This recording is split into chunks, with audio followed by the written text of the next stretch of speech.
We are back, and we are joined by Dave Jordan of News9.com, the Oklahoma City NBC affiliate out of Little Rock, Arkansas. Wait, I guess no, he previously worked there. I'm sorry. I'm not sure what the affiliate is here. Yeah. Well, why don't you just, for starters, describe what happened outside of this video. In other words, what have you been able to surmise is the case? I mean, why was this woman going to the hospital? Why were these people pulled over in the first place? What happens before we get to see, I guess, the son take his cell phone camera and start documenting the event? Okay, well, before I say anything, I have to say that I'm with the CBS affiliate in Oklahoma City, KWTV. Okay. So let's get that out there. All right. We got a call on Memorial Day this past Monday from the gentleman who shot that video, Kenyatta Davis. He told me that his mother had suffered heat stroke. His mother lives in the town of Boley, which is in another area of Oklahoma, and every weekend, every year, they have this rodeo that goes on, and he was with his mom, and they attended the rodeo.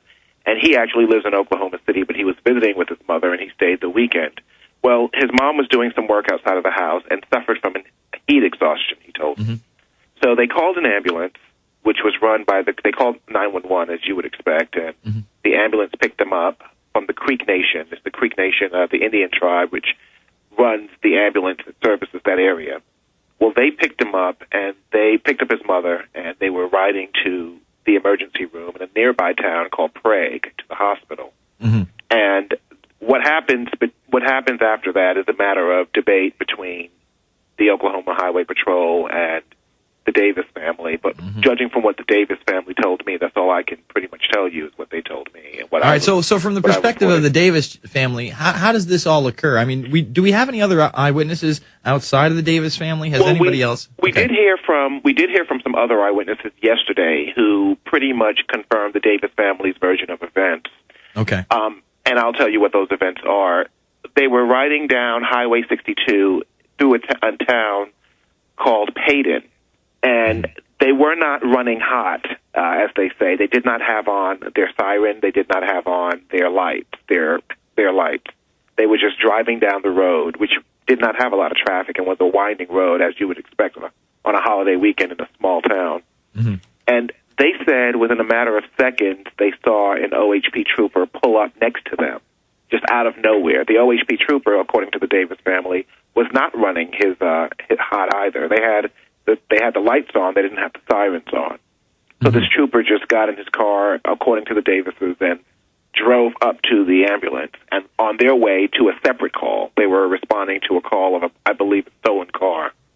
Okay. Then they called for backup, and another ambulance came over. OHP trooper car came over.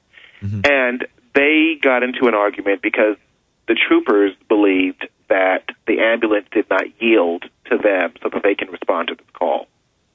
Okay. The ambulance maintained, the paramedic maintained, Paul Frank was the one driving, and he said in a written statement that he did not hear them, and because of the trajectory of the road and how it was winding, he could not see them. He didn't know that they were driving up that quickly until after they had passed him or when they approached him.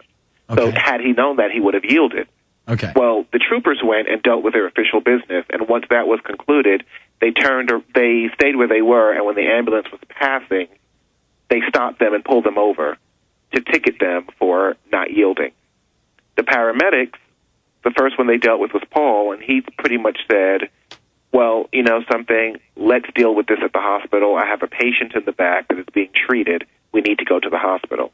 He maintains that the trooper in question, his name I believe is Daniel Martin, started yelling and said, you know, get your blank in my vehicle. I'm writing you a ticket now. This is ridiculous. You should have yielded. Let's stop for a second. This is the driver. This is the older white gentleman with the glasses, correct? Right. Okay. Right. Okay. Right.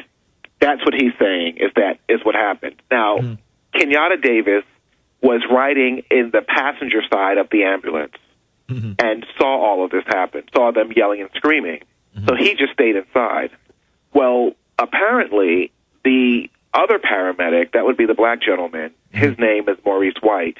He came out of the car and said, listen, we have to go and get this patient treated to the hospital. And there was a mini scuffle that occurred, according to OHP and according to him, where they tried to arrest him, and he said, "No, you're not arresting me. If you want to take this up, let's go to the hospital. And once we get this patient admitted, then you can do whatever you want to do." And now this is before the passenger, the son, starts filming it all. There's a scuffle before the filming begins. There's a scuffle begins. before the filming that we have not seen, that Okay. apparently was recorded by dash cam video, which I'll talk about in a few minutes. Okay. The driver is still outside the vehicle. Mr. White goes back in and begins working on Kenyatta's mother, trying to get her up to speed. And at that point, Kenyatta comes out of the ambulance to see what's going on, out of the passenger side of the ambulance to see what's going on. And they told him yet again, we're stopped. This is what's happening. This is what's going on. At that point, he pulls out his phone and he starts to record everything. He does a little introduction on the raw video, which you could probably see, and he says, "This is me. OHP just pulled over my mother's ambulance. This is because they said that we didn't pull over as we were trying to get her to the hospital. So I'm just going to record some video of what's going on." So once he recorded the video, that's all the video that you see from that point. That's what we reported. That's what he sent to us, and that's what we reported on. Mm-hmm. And then the ambulance, the OHP trooper tried to arrest Mr. White again for the second time, and that's when the scuffle ensued. And, in the video, you see Mr. White actually telling Mr. Davis not to get involved. Yeah, right. Not to get involved. It seems like he's waiting for cooler heads to prevail just to go. Now, before we get into, what may or may not be on that tape, apparently from the police cam, isn't there an apparatus out there where these police, instead of pulling over this ambulance, could have contacted the ambulance service or the hospital and asked if they were on call or, if they were on an emergency call? Isn't there something there? Couldn't they have done something else other than pull these guys over in a failure to yield when they didn't apparently even have their sirens on? Well, anytime there is a situation where an ambulance is responding to something or a police officer is responding to something, you can always verify whether there is a call in progress. We may not in the media have that ability, but 911 and other emergency managers can always verify with each other whether there's a call in progress. Mm-hmm. And, the failure to yield issue was never disputed by the paramedics. Mm-hmm. The paramedics said, maybe we did fail to yield, but we did not see him. Mm-hmm. Had we seen him, we would have yielded. And they were not denying anything happened. They were not denying that they were trying not to yield, which both parties would probably doubt. They just Mm-hmm. wanted the issue handled after the patient was admitted to the hospital. Mm-hmm. It seems like the guy is very frustrated, even in the 20 or so seconds that he's talking to the officer before the physical altercation actually ensues. And he does try to arrest him. He literally does say, "You're under arrest," 2 or 3 different times. And it's when he tries to cuff him, the guy again mentions the state law, which we have in front of us. Will EMT law protect paramedics? A new law in Oklahoma makes it a felony to attack or injure emergency medical technicians. But will the law really protect them? It just seems ludicrous to me that we can't handle this. If there's anything to handle at the hospital, especially since that's the only EMT in the back with the patient. Well, I can tell you that when we heard about this in the newsroom, we got a call on Monday. And if any of you guys have ever worked in news, you get calls from many people alleging different things. And when you start looking into the story, it's not always as it seems. Mm-hmm. And I was one of the reporters who drew the short straw and was working that Monday on Memorial Day, mm-hmm. and got the phone call from Mr. Davis, who explained his position and talked about what was going on and talked about what happened. And I told him, well, I'm not going to do the story today because I want to give OHP a chance to respond to this. Mm-hmm. And he said, oh, that's fine. I'm just going to email you some video. And he did, and I looked at it, and then I looked at it again the next day, and I called him, and his version of events did not change.